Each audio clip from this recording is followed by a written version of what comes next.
Brasil Flash V Internacional, Fête de Vigneron 2019. Estamos aqui com duas personalidades que vão contar para vocês um pouquinho, vamos colocar uma legenda para que vocês saibam. Um é compositor de uma parte do espetáculo e o outro é corista. Então estamos aqui com Monsieur Villard, qui compose une musique,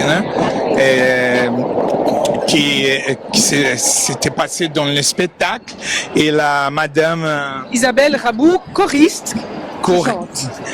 Ok, messieurs, bonjour. Bonjour. D'abord, et faites bien en avance un résumé de cette fête, de cet spectacle glamoureuse. Alors la fête des vignerons, c'est comment faire en résumé, parce qu'en fait c'est beaucoup de choses à la fois. C'est à la fois un opéra, c'est à la fois un ballet, c'est à la fois une fête, c'est à la fois une ode à la nature, c'est beaucoup de choses à la fois. Et essayer de résumer le travail de cette fête et la joie qui en résulte, c'est vraiment se rappeler en fait à qui cette fête est dédiée, je trouve. C'est-à-dire vraiment le travail des vignerons tâcherons, et c'est vraiment cette joie-là qui transparaît dans tout le spectacle. Et concernant votre chanson, c'était l'inspiration, c'était venu comment?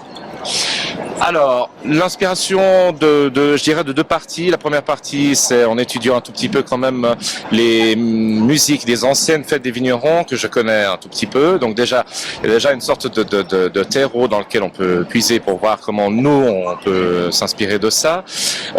Et aussi de mes propres observations de la nature, par exemple quand je marche ou bien quand j'observe un paysage.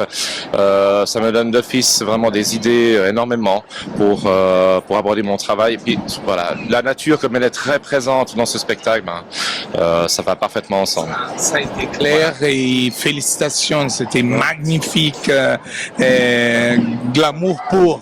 Oui, c'était effectivement une très très belle expérience, et je tiens aussi à souligner la collégialité que nous avons eue, parce que nous sommes trois compositeurs, Maria Montenigo, Jérôme Bernet et moi. Il y a deux auteurs du texte, Stéphane Bloch et Blaise Hoffmann, et ça a vraiment été un travail de très longue haleine, je dirais presque à 5.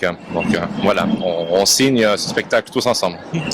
Merci pour la participation. Et comme la choriste, la responsabilité de l'harmonie.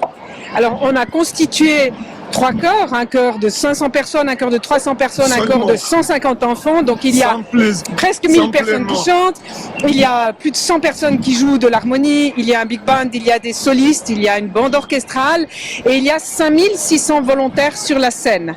Wow. Donc, ici dans la région, tout le monde veut participer, et c'est un engagement énorme, c'est un rêve énorme. C'est une fois par génération, tout le monde veut y être, veut faire ça avec sa famille, parce que c'est un patrimoine immatériel inscrit à l'UNESCO.